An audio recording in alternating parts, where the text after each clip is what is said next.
숫자 조그맣게 보이네. 15, 18. 저 숫자가 의미하는 바가 여러분 뭘까요? 우리 광고 시간에 제가 화장실 공사한다는 얘기를 드렸는데, 우리 사람들이 일반적으로 평균적으로 하루에 저만큼의 시간을 15분에서 18분 정도의 시간을 우리가 화장실에서 보낸다고 합니다. 그걸 또 조사하는 사람들이 계시더라고요. 하루에 15분에서 18분을 화장실에서 보낸다고 하면, 우리가 80을 한 평생이라고 이야기한다면 우리 80평생의 1년을 화장실에서 우리가 살게 되는 겁니다. 적지 않은 시간이에요. 그죠? 적지 않은 시간을 우리가 화장실에서 보내게 되는 것입니다. 그 시간, 어떤 목사님이 간증하는 이야기를 들었어요. 이 목사님이요, 군대를 가기 전까지 교회를 한 번도 나가본 적이 없으셨대요. 그런데 군대를 가서 교회를 나갔는데 교회에서 선물을 하나 주는 겁니다. 조그마한 포켓 성경이에요. 신약과 그 시편이 담겨 있는 포켓 성경을 군대에서 그 교회에서 주었어요. 그랬는데 그 성경을 이제 포켓 주머니에 늘 넣고 다니다가 화장실에 갔어요. 근데 마땅히 할 일도 없고 일 보면서 심심한 거예요. 그래서 심심풀이로 성경이나 읽어봐야 되겠다 해가지고 앉아서 쭈그려서 이제 성경을 읽기 시작했어요. 그게 습관이 됐대요. 그래서 뭐 특별히 군대에 있을 때 무슨 뭐 요즘 같아서는 뭐 전화기를 들고 가거나 무슨 뭐 우리들 뭐 화장실 갈 때 뭘 들고 가세요? 하여튼 뭐 여러 가지, 아이패드나 뭐 젊은 사람들은 여러 가지 들고 가는데 군대에 있을 때 뭘 들고 가겠어요? 그러니까는 그 성경을 보기 시작한 거예요. 성경을 군대 화장실에 갔을 때 습관처럼 성경을 화장실에 보기 시작했습니다. 그 중간에 시간이 흘러서 후임병이 하나가 자기가 그렇게 한다는 사실을 이제 알게 되고, 후임병 중에 하나가 신구약 전체 성경을 자기에게 선물을 해줬대요. 신구약 있는 성경을. 그때 그 사람은, 그 목사님은 그때 처음 구약이 또 성경에는 구약이라는 게 있구나 처음 알았대요. 그래서 성경을 이제 화장실에서 읽기 시작하는데, 시간이 흐르면 흐를수록 처음엔 심심풀이 땅콩으로 말이죠, 그 쭈그려 앉아서 읽었던 성경인데 자기도 모르는 사이에 이 말씀이 자기 마음에 역사하는 거예요. 마음을 두드리는 거예요. 화장실에 앉을 때마다 이제는 뭐 볼일 보러 가는 게 목적이 아니라 성경 읽고 싶어서 화장실에 가는 것 같이 이제는 그렇게 바뀐 거예요. 그래서 그 말씀을 읽는데 어느 날은 그 앞 쭈그려서 말씀을 읽고 있는데 말씀이 자기에게 큰 도전이 되더래요. 그리고 밑을 내다보니까 오물이 보이고 말이죠.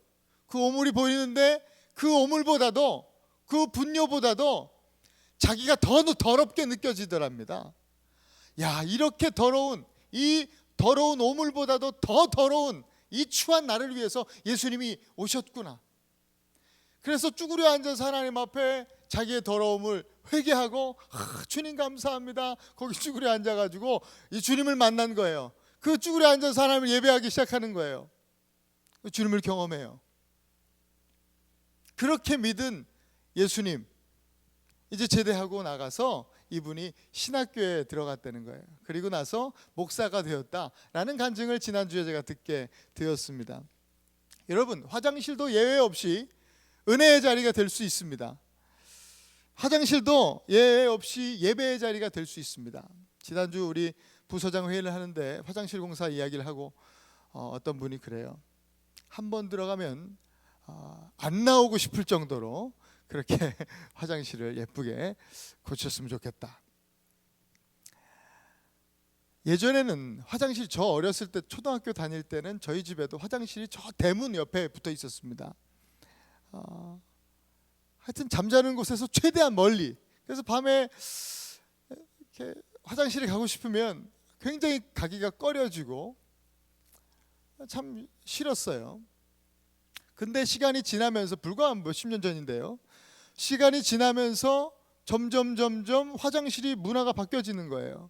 제가 초등학교 때 살던 곳에서 또 다른 곳으로 이제 한번 이사를 가게 되었는데, 초등학교 4, 5학년 때 이사를 가게 되었는데, 그 집에는 보니까 그 화장실이 수세식이고 집안에 있는 화장실이에요.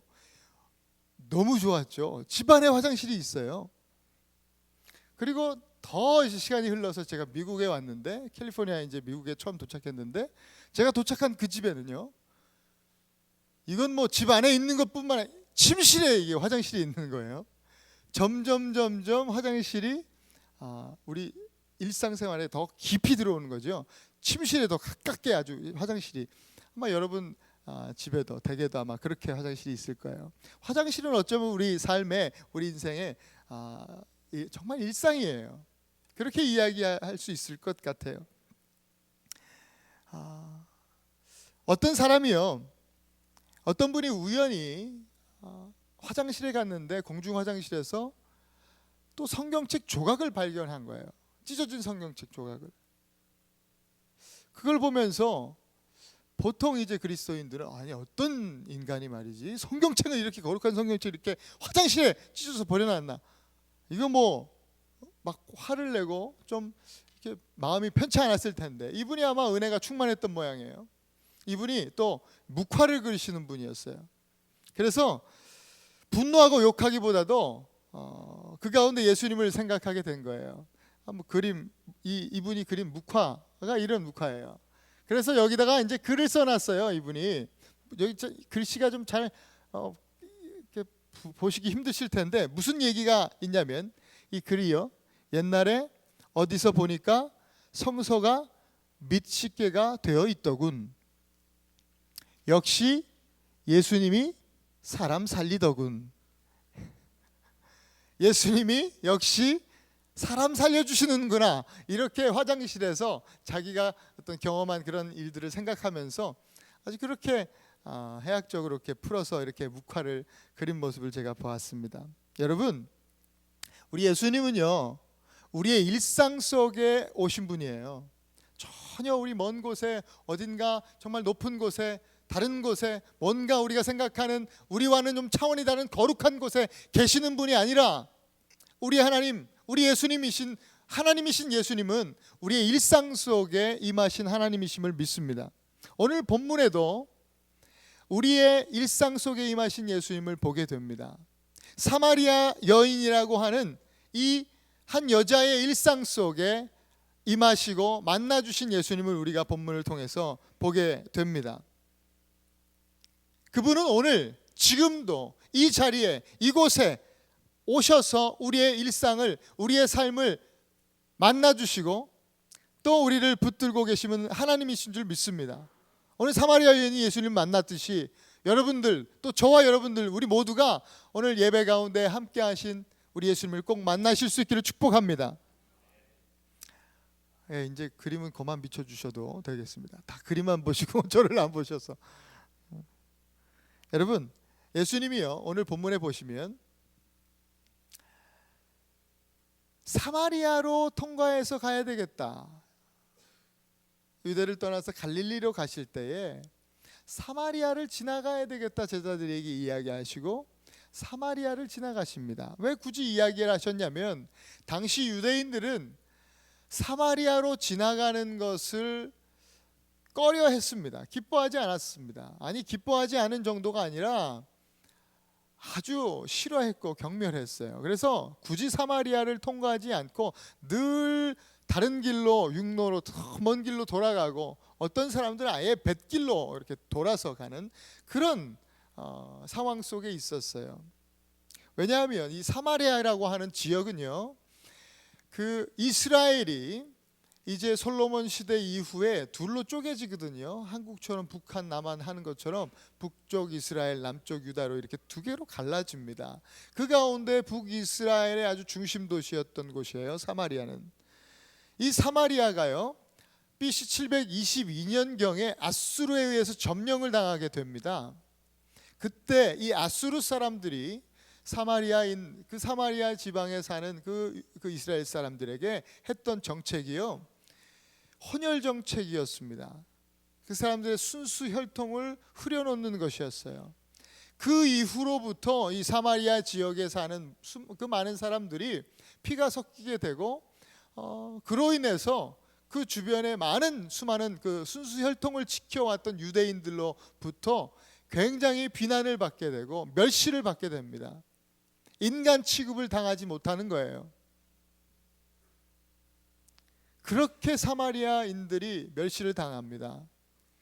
반면에 사마리아 사람들도 자신들을 그렇게 생각하고 있는 유대인들을 좋아할 리가 없겠죠. 사마리아인들 또한 유대인들에 대해서 아주 큰 반감을 가지고 있었습니다. 유대인들이 지나다니는 것, 자기 땅에 지나다니는 건 그 사마리아인들도 좋아하지 않았어요. 그런 배경 속에서 지금 예수님 유대인이잖아요. 제자들 또한 다 유대인들이었습니다. 이 유대인들 남자들이 말이죠, 사마리아를 지나가고자 하는 거예요. 아니, 지금 지나가고 있는 거예요. 보통 일이 아니에요. 유대인의 전통과 관습을 보란듯이 깨뜨리면서 그 길로 가시는 겁니다. 왜 모두가 피하는 그 길을 우리 예수님이 선택하셨을까요? 왜 그러셨을까요? 예수님의 일행이요, 그 사마리아로 들어가셔서 오늘 본문 말씀에 보니까 수가라고 하는 동네에 이르렀습니다. 이 수가라는 동네에 아주 유명한 곳이 있었는데 그것이 바로 야곱의 우물이었습니다. 야곱의 우물이에요. 이 야곱의 우물은 이 이스라엘에 있어서, 사마리아에 있어서 중요한 의미를 지니는 곳입니다. 오늘 이 사마리아 여인이 이야기했던 것처럼 12지파를 낳은 이 야곱이 그 12아들들과 더불어서 마셨던 이 우물은 그들에게 있어서는 생명의 뿌리가 되는, 이스라엘의 생명을 상징하는 그런 곳이었어요. 그것이 야곱의 우물입니다. 예수님께서 바로 이 우물 곁에 앉으신 겁니다. 그들이 생명의 뿌리라고, 생명의 근원이라고 생각하는 그 우물 곁에서 우리 부활이요 생명이신 예수님께서 지금 앉아 계신 겁니다. 제자들은 긴 여행 가운데 배가 너무 고팠어요. 우물에 관심이 없었어요. 배가 고파요. 그래서 예수님께, 주님, 먹을 것을 좀 구하러 갔다 오겠습니다. 한 제자도 남김없이, 이상하게 그죠? 싹 다 같이 나갑니다. 예수님 딱 혼자 남겨두고 다 같이 먹을 걸 구하러 갑니다. 그때가 6시쯤 되었습니다. 우리 시간으로 6시가 아니라 이스라엘 그 유대인의 시간으로 6시. 그 6시면 몇 시냐면 이 시간, 우리 시간으로 12시 정도 됩니다. 12시에 한낮입니다. 중동의 12시 굉장히 뜨거운 시간이에요. 중동에는 시에스타라는 낮잠 시간이 있어요. 그 시간은 너무 더워서 사람들이 나가지 않습니다. 특별히 여자들이 우물 길러오는 일은 더더욱이 없습니다. 11시부터 3시 사이가 바로 그 시간입니다. 아무도 나다니지 않습니다. 여인들은 당시에 2번 물을 길러 왔는데 아침 또 저녁 해지기 전에 바로 2번씩 그렇게 물을 길러 왔어요. 아침에는요, 먹을 물, 음식할 때 사용할 물들을 길러 왔고, 두 번째 이제 저녁 때 길러 올 때는 목욕하고 씻을 물을 또 길러 이제 여인들이 왔어요. 그런데 이 낮에는 아무도 물 길러 오지 않는데 오늘 이 사마리아 여인 한 사람이 야곱의 우물에 물을 뜨러 온 거예요. 예수님 입장에서 이제 보니까 여자가 오는 것이 보입니다. 저 멀리서 여인이 하나 물동이를 쥐고 또 두레박 이렇게 물 뜨는 그것을 가지고 이제 오는 모습이 보여요. 그리고 반면에 제자들은 뭐예요? 가요. 먹을 거를 구하러 저 제자들이 가는, 점점 작아지고 사라지는 제자들의 뒷모습을 아마 예수님이 보셨겠죠. 복음서에 보면, 제자들 보면요, 사도행전 이후에는 제자들이 정말 멋있게 보여지는데 복음서에만 보면 참 제자들이 아주 참 우울해요. 진짜로 아주 참 못난 모습들이 보여요.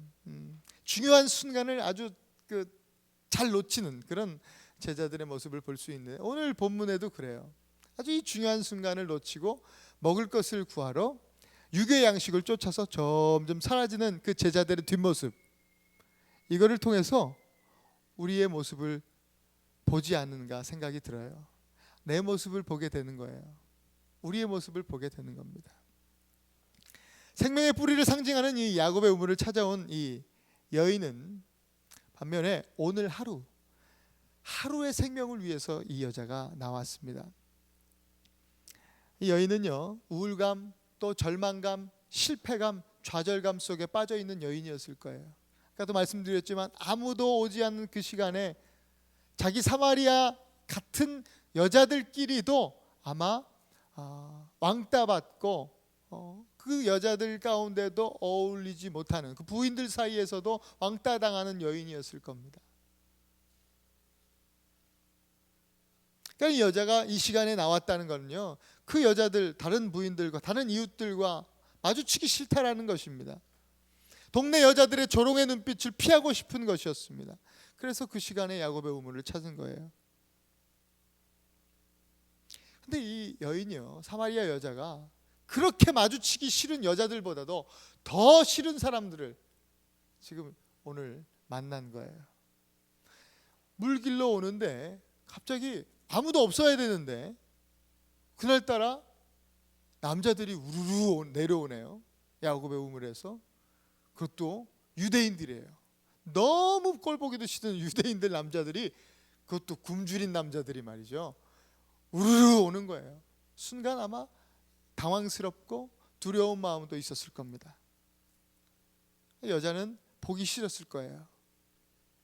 그래서 고개를 푹 숙이고 눈이 마주치기 싫으니까 모른 척하고 지나갔어요. 제자들도 마찬가지예요. 사마리아 여인을 여자 취급했겠습니까? 사람 취급했겠습니까? 아까 말씀드린 그런 배경 속에서 그냥 뭐 무시하고 지나갔을 겁니다. 그냥 서로 한 사람은 야곱의 우물 곁으로 오고 한 사람, 그 나머지 제자들은 가고 그냥 스치듯 지나갔을 겁니다. 예수님, 그 여자는 그래서 그 위기를 그냥 자연스럽게 지나쳤어요. 그런데 딱 우물 곁에 와 보니까 이건 아까 만났던 사람보다도 더 꼴 보기 싫은 사람이 있네. 딱 보니까 보아하니 여자가 보니까 이 남자는 아마 유대인 랍비 같아요. 랍비 행색을 하고 있는 거예요. 아마 저 사람 바리새인일 거야? 아마 속으로 그렇게 생각했을 수도 있겠어요. 보면서 어머, 저 아저씨는 뭐야? 이 더운데 왜 저기 앉아 있는 거야? 어떡하지? 내가 다시 집에 갔다 올까? 왜 또 우물 바로 곁에서 저러고 있는 거야? 속으로 만나기 싫으니까요. 마주치기 싫으니까 아주 마음에 큰 갈등이 있었을 겁니다. 가기 싫었어요. 그리고 자기를 힐끔힐끔 쳐다보는 것 같고 저 사람 도대체 뭐야? 막 이러면서 굉장히 아주 아무도 없는 데서 말이죠. 둘이 마주쳤으니까 아마 랍비니까, 유대인 랍비 바리새인일 거니까 나한테 말은 시키지 않겠지.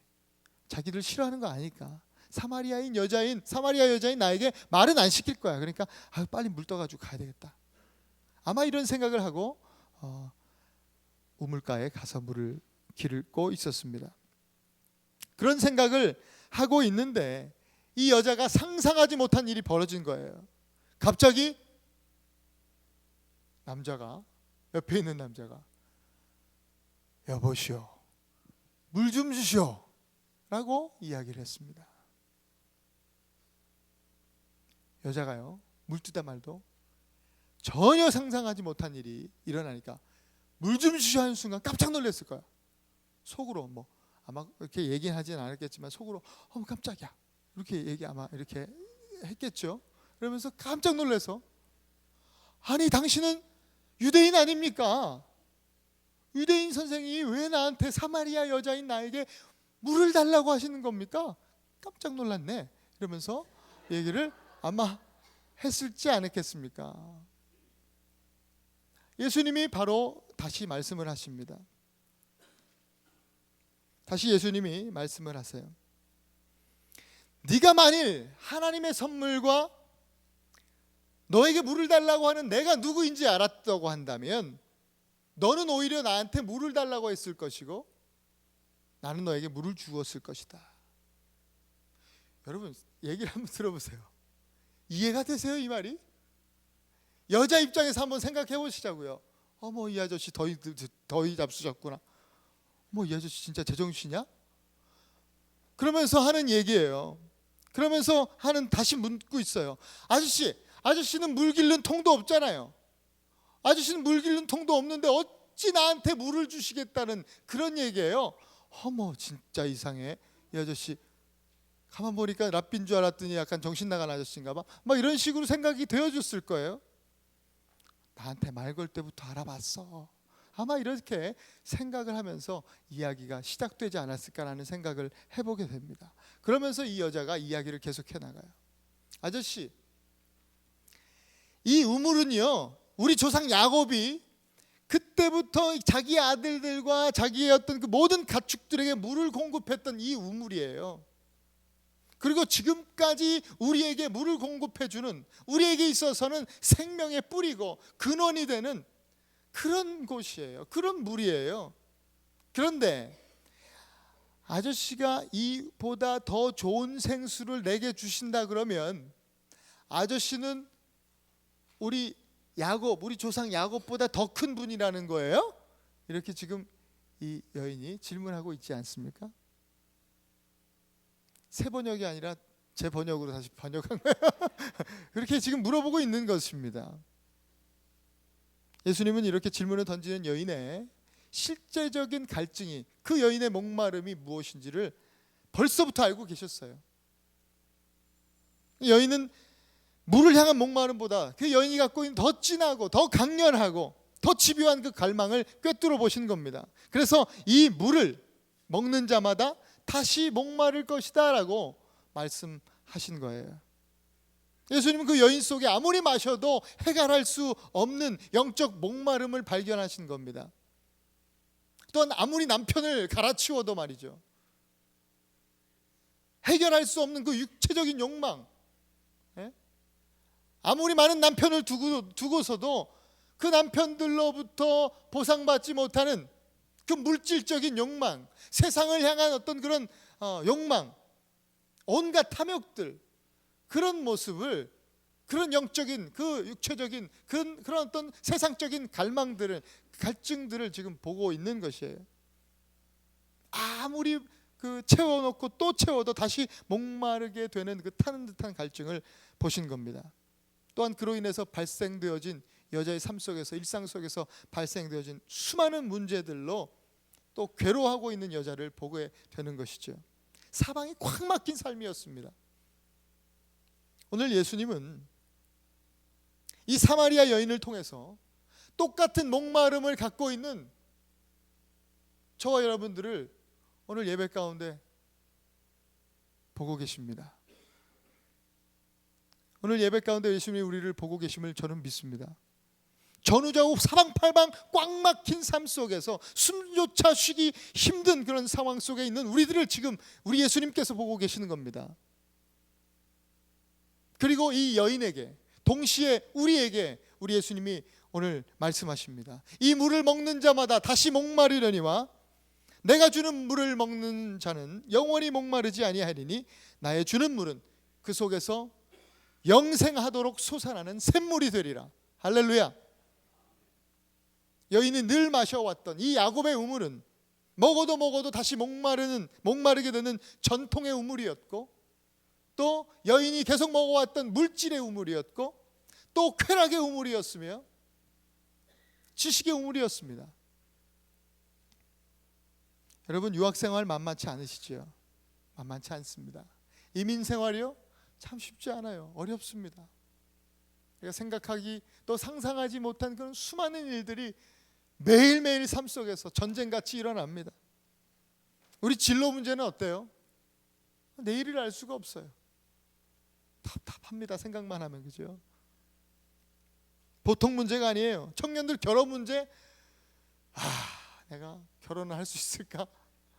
보통 문제가 아니죠. 자식 문제요? 저도 우리 자식을 키우지만 자식 뭐 우리 마음대로 된답니까? 더 어렵습니다. 여기 우리 연로하신 분들, 어른들 많이 앉아 계신데 은퇴하시고 쉬면 좀 괜찮을 줄 알았는데 정말 그렇습니까? 아니요. 많은 분 교제하다 보니까 그렇지 않은 것을 제가 봅니다. 우리 인생이 그렇습니다. 이런 갈증, 우리 영혼의 목마름이 해결되지 않습니다. 전통 있는 야곱의 우물로 해결되지 않습니다. 그래서 예수님께서 여기 야곱의 우물이 생명의 뿌리가 아니다. 여기 있는 야곱의 우물이 네가 그렇게 목매고 매일매일 생명을 찾아 여기에 물길로 오지만 이 야곱의 우물이 생명의 우물이 아니라, 생명의 근원이 아니라 바로 나다라고 말씀하고 있는 거예요. 내가 생명이야. 그렇게 사마리아 여인에게, 또한 오늘 이 자리에서 우리에게 말씀하고 계신 겁니다. 여러분, 주님의 음성이 들리십니까? 예수님의 음성을 듣고, 오늘 예배 가운데 그 주님의 음성을 듣고 생명의 근원 되신 우리 주님께로, 예수님께로 더 가까이 나아가시는 저와 여러분 되기를 축복합니다. 여러분, 사마리아 여인은 예수님의 말씀을 그렇게 듣고요, 예수님께 바로 그렇다면 내게 그 물을 좀 주세요. 그 물이 필요했거든요. 영원히 목마르지 않은 그 물이 필요했거든요. 그렇다면 좀 그런 물이 있다면 나에게 좀 주세요. 예수님께 그렇게 이야기합니다. 그 말은요, 다시는 지금 같은 갈증으로 여기에 물길로 오지 않게 해주세요, 이 말이 아닙니까? 그 말은 이 지긋지긋한 삶에, 이런 삶에 종집을 찍고 싶습니다. 그 물 좀 주세요, 이 말입니다. 그랬더니 이제 예수님은 또 이상한 얘기 하세요. 물 달라니까 물은 안 주시고 말이죠, 남편을 데려와라. 가서 네 남편을 데려와라. 갈증을 해결해 달라 그랬더니 말이죠, 남편 데려오래요. 순간 다시 갑자기 이 여자가, 어머, 이 아저씨 또 이상한 얘기 하시네. 왜 갑자기 또 남편 이야기야? 그렇게 할 수 있지만, 그런데 사실은 그렇게 말할 수 없었어요. 왜냐하면 이 여자가 자기도 알고 있었거든요. 자기 영적 갈증의 근본 원인, 그 뿌리는 바로 이 문제였다는 것을 알고 있었습니다. 여인에게 가장 큰 그 영적 갈증의 뿌리가 바로 이 문제였다는 걸 알고 있었어요. 남편 문제. 이 문제로 인해서 모든 삶이 꼬였다는 것 알고 있었습니다. 이 문제로 인해서 뭐 남편들이 그렇게 많았으니까 자식 문제는 얼마나 꼬였겠어요. 이 남편한테서는 한 자식, 저 남편한테서는 한 자식. 하여튼 그 모든 일상이 정말 완전히 얽히고 설켜서 꼬여버린 그런 실타래처럼 도무지 풀릴 기미가 보이지 않는 그런 인생이었을 거예요. 예수님은 그 갈증의 근원을 끌어내 보이기 원하셨던 거예요. 그래서 그렇게 질문하셨어요. 근데 여자는 저는 남편이 없습니다 라고 딱 이야기합니다. 그 부분에 대해서 예수님 또 말씀하십니다. 그래, 너는 남편이 없다. 남편이 5 있는 거 어떻게 하셨는지, 쪽집게 이 아저씨 막 이러면서 5 이야기를 하면서, 지금 살고 있는 남자도 네 남편이 아니니까 너는 남편이 없는 거 맞다. 그렇게 대답하셨어요. 그때 여인은 계속해서 또 질문을 합니다. 이번에는 사마리아인들은 전통적으로 우리가 그리심산이라는 곳에서 예배를 드렸는데, 예루살렘, 유대인들은 예루살렘에서 예배 드려야 된다고 하는데, 과연 하나님 앞에 예배하는 그 예배는 어디서 드리는 게 진짜 예배입니까? 라고 지금 묻고 있어요. 오늘 본문 말씀 보면 물 얘기하다가, 남편 얘기하다가 갑자기 또 예배에 대한 이야기를 합니다. 뭔가 어떻게 초점이 없는 그런 내용들이 쭉 흘러가는 것 같아요. 어떻게 이렇게 중심이 없나라고 생각을 할 수도 있는데, 그런데 사실은 이 모든 하나하나의 사연들이 하나로 이어지면서 결국 예수님께서 한 가지의 답을 주고 계시는 겁니다. 이 예배의 이야기로 마무리하면서 우리에게 해답을 주고 있으신 거예요. 예수님은 이렇게 대답해요. 예배는 장소의 문제가 아니다. 조상 때부터 내려온 어떤 전통의 문제, 그런 거 아니다. 예배에서 진짜 중요한 것은 바로 신령과 진정에 대한 문제다라고 말씀해 주시고 계십니다. 이 신령과 진정의 예배 회복이야말로 바로 사마리아 여인의 모든 삶에 대한 그 삶의 문제에 대한 해답이다라고 우리 예수님께서 말씀해 주고 계시는 것입니다. 영적 갈증, 우리 영혼의 갈증을 풀어줄, 영원히 목마르지 않는 그 생수는 어디서 얻느냐? 바로 신령과 진정의 예배를 통하여 우리가 얻게 된다라는 것입니다. 신령과 진정의 예배를 통해 영혼의 그 샘솟는 기쁨을 얻게 된다는 것입니다. 신령과 진정의 예배를 통해서 나를 내 옆에서 보듬어 주시고 붙들어 주시고 붙잡아 주시고 인도해 주시는 우리 신랑 되신 예수님을 만나게, 참 남편이신 그 주님을 만나게 된다는 것입니다. 예배는 사막과 같은 우리 세상에서 예수님을 만날 수 있는 유일한 샘터가 됩니다. 찬양과 기도 속에서, 말씀 속에서 우리는 신랑 되신 예수님, 영원히 목마르지 않는 우물, 그 물을, 영생하는 물을 우리에게 끊임없이 퍼올려 주시는 영원한 야곱의 우물, 그것과는 비교할 수 없는 영원한 우물이 되시는 우리 예수님을 예배 가운데 만나게 되는 줄 믿습니다. 그러므로 영혼의 목마름을 가지고 있는 우리는 예배로부터 멀어지면 멀어질수록요, 우리 영혼은요 점점 더 갈증을 느끼게 되는 겁니다. 점점 더 불행해집니다. 점점 더 가난해집니다. 우리의 영이 점점 더 비참해지는 것입니다. 그러나 반면에 예배로 더욱더 가까이 가면 갈수록, 더 깊은 예배를 드리면 드릴수록 우리의 영은 더욱더 만족합니다. 더욱더 부요해집니다. 더욱더 기뻐집니다. 점점 더 예뻐지고, 점점 더 아름다워지고, 점점 더 멋있어지고, 점점 더 행복해지는 줄 믿습니다. 그 예배를 통해서 누리는 축복입니다. 여러분, 신령과 진정의 예배를 회복하시기 바랍니다. 하나님은 신령과 진정으로 예배하는 자들을 찾으신다고 우리 예수님, 하나님이신 예수님께서 직접 말씀해 주셨습니다. 여러분, 보석은요, 여러분들이 좋아하는 보석 있잖아요. 그 보석은 보통 땅속이나 뭐 깊은 물속이나 이런 데 감추어져 있습니다. 사람들은 보석을 좋아하고 그것들을 끊임없이 찾습니다. 근데 그 보석이요, 찾기 때문에 보석이에요. 진주가 있는데 그 진주를 찾기 때문에, 찾는 사람 많기 때문에 그 진주가 보석으로 가치가 있는 것이죠. 아무도 찾지 않으면 그냥 하얀 구슬이에요. 아무것도 아니에요. 찾기 때문에 그것이 귀하고 보석될 수 있는 것이죠. 오늘 하나님께서 찾으시겠다고 하십니다.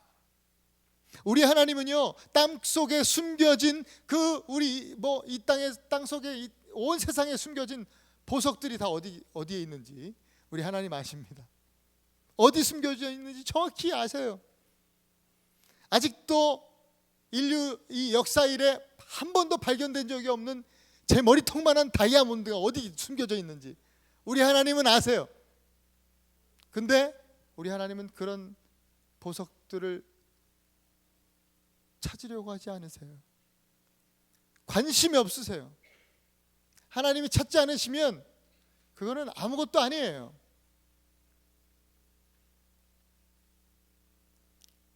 가치가 없는 것이에요. 그래서 안 찾으시는 거예요. 하나님께서 근데 찾으시겠대요. 뭘요? 하나님께서 찾으시겠다고 하면 그 어떤 보석보다도 가치 있는 것 아니겠습니까? 전능하신 하나님께서, 창조주이신 하나님께서 찾으신다고 하는데 얼마나 귀한 것이겠습니까? 온 세상의 보석을 다 합친 것보다도 더 큰 가치를 지니는 것입니다.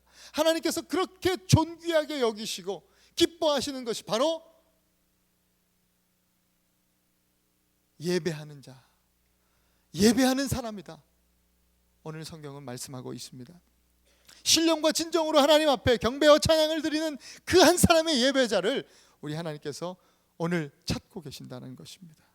하나님께는 바로 그 사람이 존귀한 보석 같은 존재라는 거예요.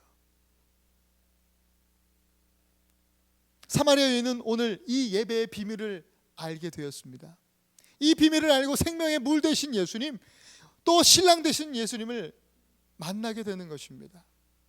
자신의 사연들을 막 꽁꽁 숨기고 있던 그런 여인이 이제는 나가서 사람들 앞에서 예수님을 찬양하고 자유합니다. 사람들 만나기 싫어서 몰래 나왔던 그 여인이요, 그 순간, 그 예배에서 신령과 진정의 예배를 회복한 순간 완전히 변화됩니다. 가는 곳마다 신령과 진정의 예배를 드립니다. 더 이상 야곱의 우물에 매여 있지 않습니다. 남편이라는 물질과 그 욕망에도 매여 있지 않습니다. 28절부터 30절 우리 말씀 함께 보실까요? 마지막 말씀이었죠. 거기 보면 여자가 물동이를 버려두고 동네에 들어가서 사람들에게 이르되, 아까랑 완전히 다른 여자가 나타난 것 같아요. 같은 여자예요. 그 사마리아 여인이란 말이죠. 물동이를 버려두었대요. 이 물동이가 뭐예요? 하루하루의 갈증을 해결해주는, 자기의 생명이 되었던, 하루하루의 생명을 연명해주던 그 물동이 아니겠습니까? 자기의 생명과 같은 것이죠. 남편보다도 더 중요한 것이었어요, 이 여자에게는. 근데 이 물동이를 어째요? 버려두고 동네에 들어가서 이르되, 29절에는 나의 행한 모든 일을 말한 사람을 와 보라, 이는 그리스도가 아니냐. 처음에는 이상한 아저씨였는데 말이지, 동문서답하는 아저씨인 줄 알았는데 이는 그리스도가 아니냐. 베드로보다도 먼저 고백하는 거예요. 그렇잖아요. 주는 살아계신 하나님의 아들이시요 그리스도십니다라고 하는 이 베드로의 놀라운 고백보다 먼저 이 여인이, 이 예배를 회복한 여인이 이는 그리스도가 아니냐. 예수님을 지금 뭐로 고백해요? 그리스도로, 메시아로 고백하고 있는 것입니다. 이것이 바로 예배 아니겠습니까? 그리고 또 마지막 절, 저희가 동네에서 나와 예수께 오더라. 아멘. 여러분, 사람들이 나옵니다. 그렇게 신령과 진정으로 사람들 앞에서, 수많은 사람들 앞에서 자신 있게 자기의 구원을, 감격을 노래하고 기뻐하고 신령과 진정으로 예배하는 가운데 그 회복한 존귀한 보석 같은 여인으로 인해서 한 동네가 주님 앞으로 나옵니다. 그 동네가 의미하는 게 뭐예요? 이 여인이 살고 있던 삶의 현장 아니겠습니까? 그녀의 가정 아니겠습니까? 일터 아니겠습니까? 그 동네가 주님께 나옵니다. 변화되는 것입니다. 오늘 우리도 하나님께서 찾으시는 존귀한 예배자 되기를 원합니다. 우리가 평생 들었던 물동이가 도대체 뭡니까? 내가 놓지 못하고 있었던 그것이 뭡니까? 버리면 죽을 줄 알았던 그것은 과연 무엇입니까, 여러분? 그거 오늘 버려두고 하나님 앞에 정말 하나님께서 기뻐하시는 신령과 진정의 예배로 나아가기를 간절히 축복합니다. 신령과 진정으로 우리의 생명의 근원 되신 예수님, 우리 신랑 되신 예수님을 예배하기 원합니다.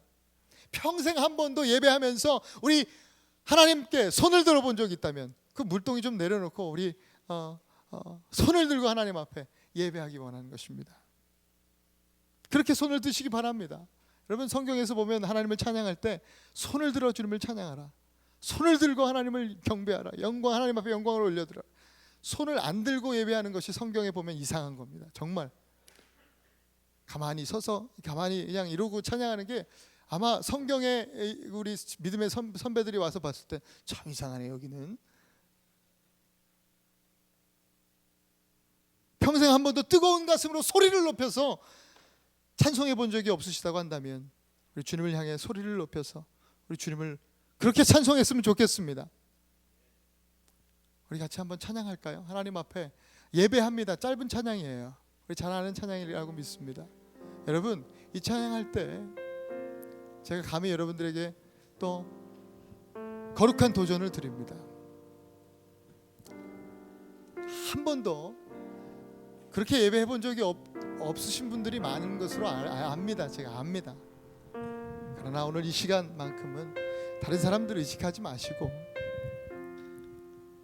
하나님, 내 손을, 여기 뭐 20대 청년이나 우리 80대 우리 권사님 어른들이나 하나님 앞에서는 다 주님의 자녀들 아닙니까?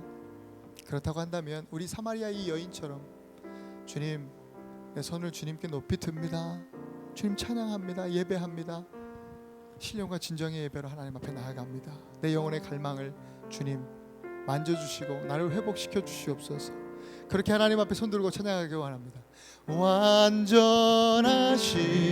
나의 주, 의의 길로 날 인도하소서.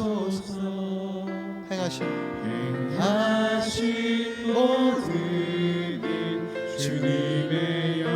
아멘. 주님을 경배합니다. 할렐루야. 우리 온 마음으로 신령과 진정으로 예배합니다. 예배합니다. 찬양합니다. 주님만 나를 다스리고 나를 붙들어 주시는 신랑 되신 우리 예수님 예배합니다. 오직 주님만 주님 홀로 높이 받으소서. 완전하신 나의 하나님 다시 한번 찬양합니다. 완전하신 나의 주 의의 길로 주여 나를 인도하여 주시옵소서. 내게 행하신 모든 일 주님의 영광 다 경배합니다.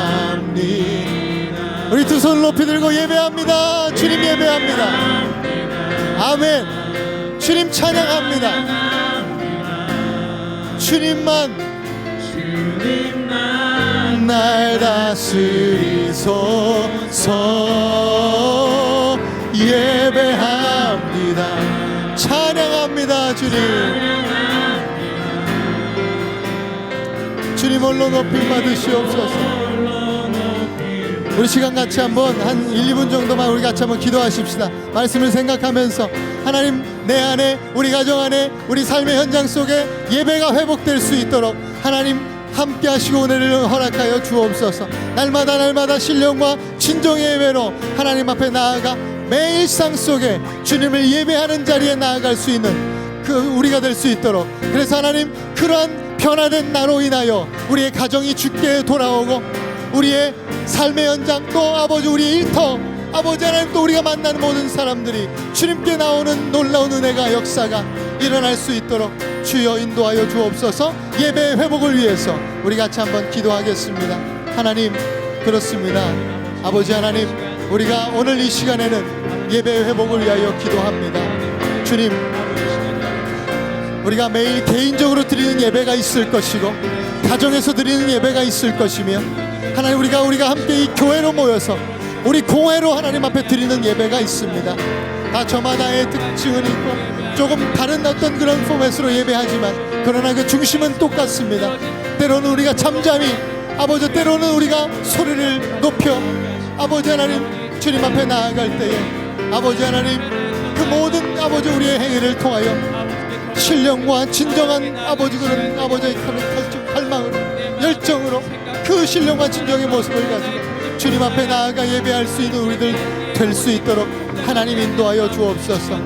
하나님 내가 의지했던 야곱의 우물이 우리가 의지했던 야곱의 우물이 무엇인지 하나님 내가 그 야곱의 우물을 의지하여 날마다 물동이를 쥐고 왔다 갔다 했던 그런 삶을 아버지는 내려놓고 그 물동이를 버리고 지금 주님은 그리스도시라고 내 삶의 자리에서 노래하고 고백하며 주님만이 나의 신랑 되신다고 이제는 신랑 되신 예수님 안에서 순결한 신부로 살겠다고 고백하며 나아갈 수 있는 우리들 될 수 있도록 하나님이 역사하여 주시옵소서.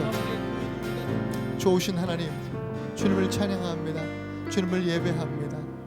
우리 눈을 감고 조용히 예배합니다. 찬양합니다. 주님만 날 다스리소. 주님 예배합니다.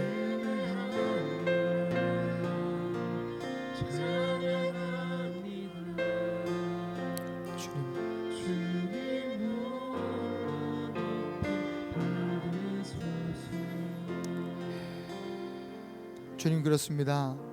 하나님 우리의 삶의 현장 속에서 어디를 가서든지 내 개인적으로 하나님 앞에 예배할 때나 가정에 있을 때나 우리 일터에 있을 때나 학교에 있을 때나 그곳이 어디든지 간에 그곳에서 우리 예수님 우리 주님이 그리스도시라는 것을 선포하고 드러내며 찬양하며 주님을 예배하는 그런 주님이 찾으시는 예배자 되게 하여 주시옵소서. 존귀한 보석 같은 예배자로 주님 모시는 그날까지 예배를 멈추지 아니하는 우리들 모두가 될 수 있도록, 또한 우리 애나바 한인 교회 될 수 있도록 주님 축복하여 주옵소서. 예수님 이름으로 기도합니다. 아멘. 아멘. 우리